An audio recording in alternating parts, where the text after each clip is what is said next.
Greetings and salutations, my dear audience. This is Joe Saint Egg Benedictus here with Sister Saint. Say hello, Sister Saint. Hello, Sister Saint.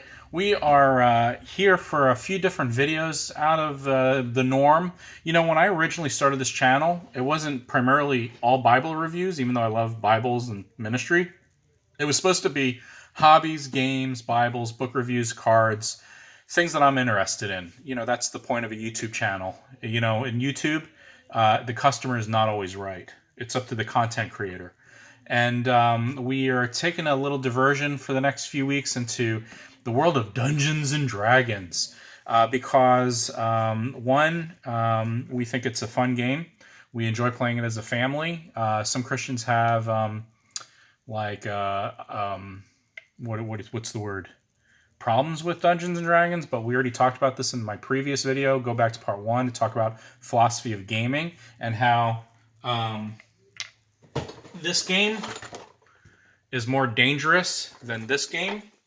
Wanted also to do a series of beginner guides, because when we got into gaming with Dungeons and Dragons, we had no idea what to do. We looked up other videos, and to no avail. Videos do not start.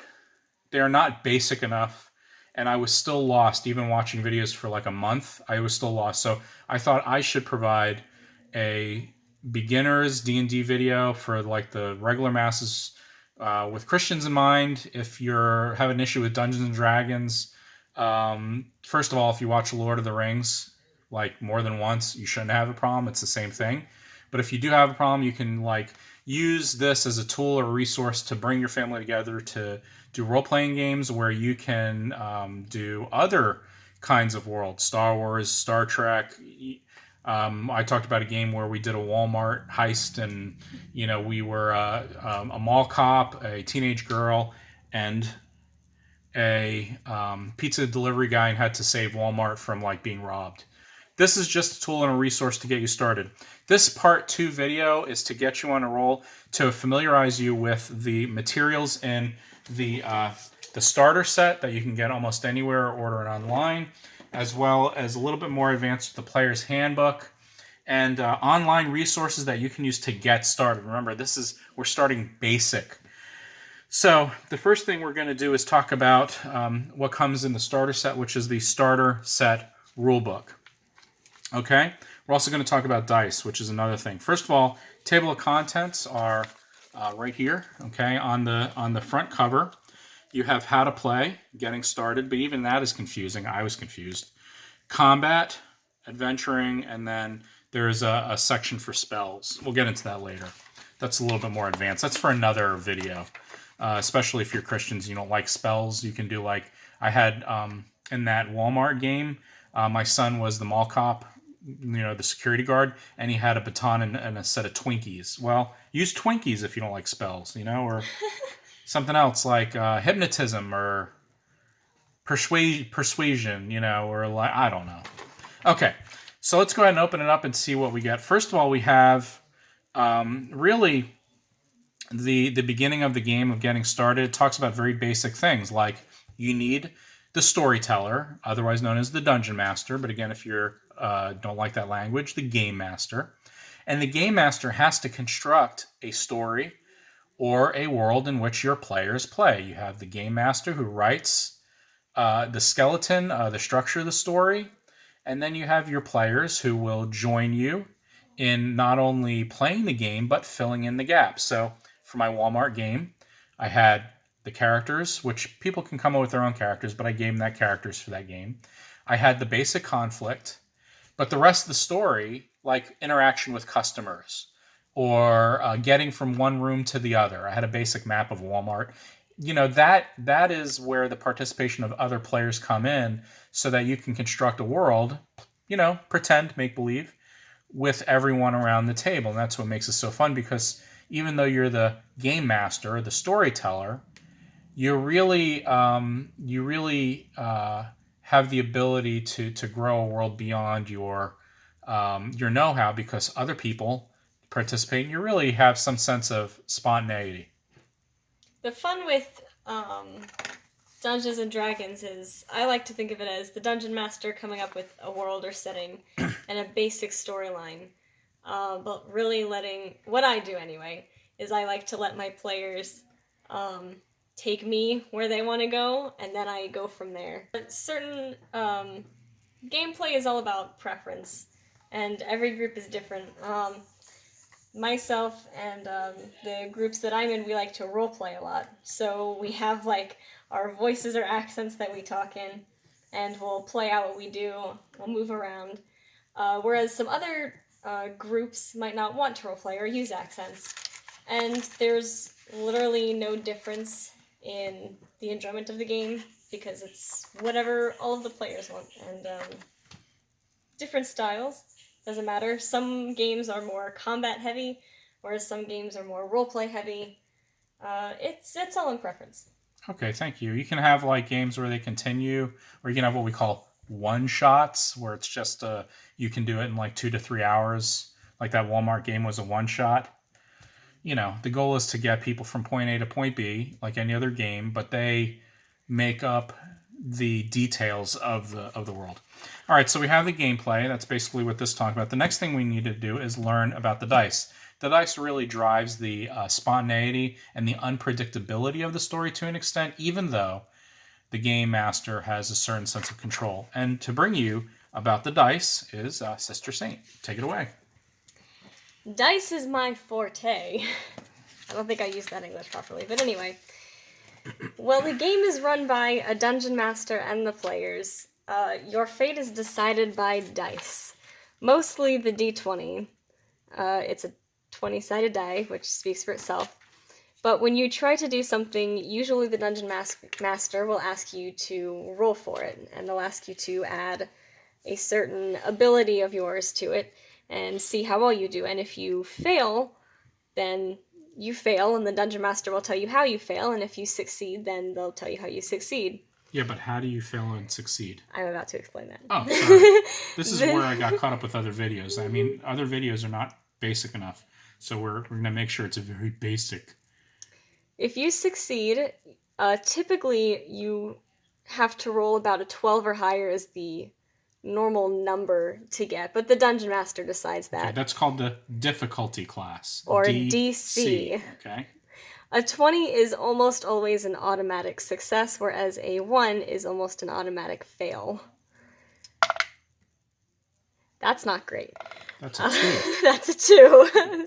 Supposed to be my lucky But a die. difficulty class is determined sometimes by the book and rules, which you don't always have to follow the rules, or by the dungeon master, or the game master.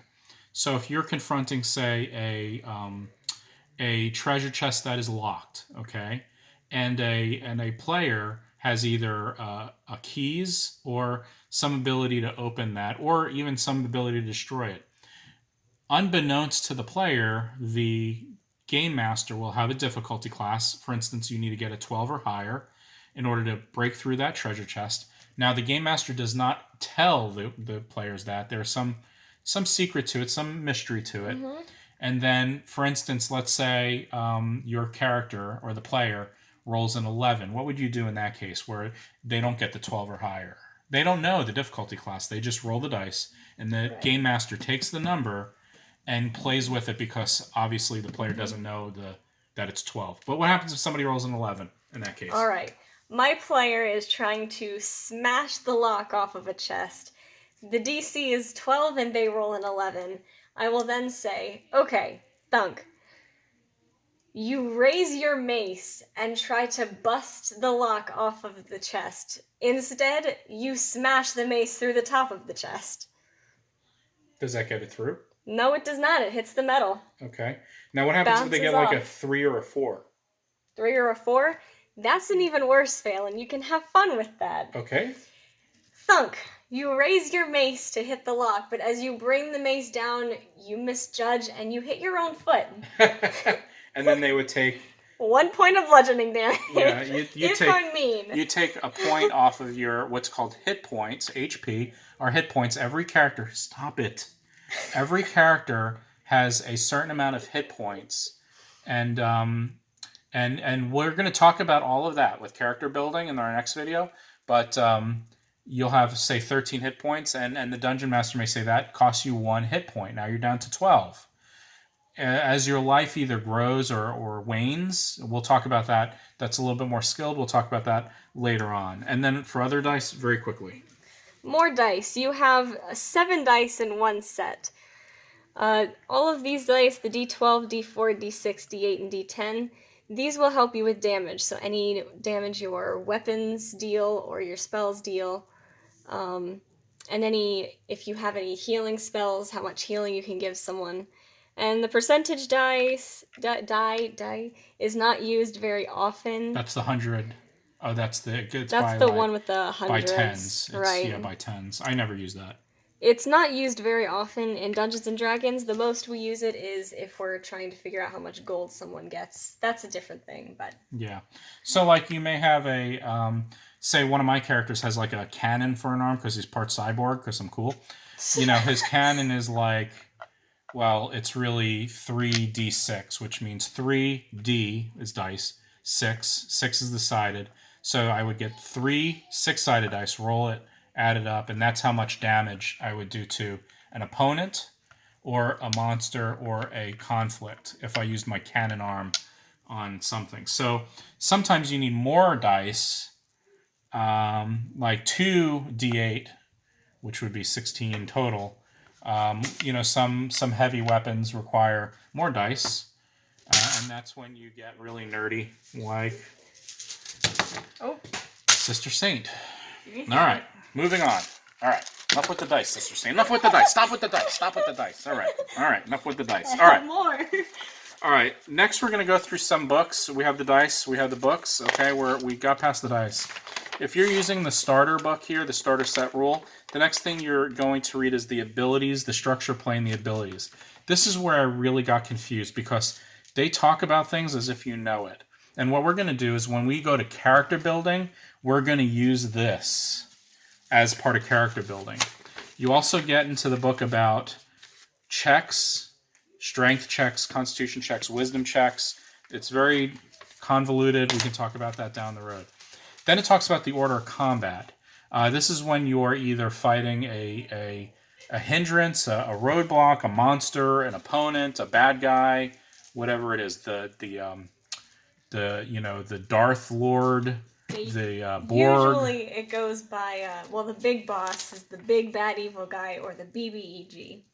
All right, good, yeah.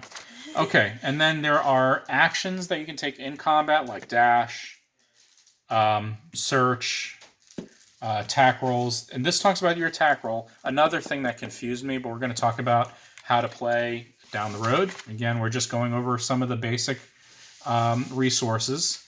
Damage and healing, hit points, which we already talked about that. We're going to kind of go through that when we character build and how healing and damage is played out.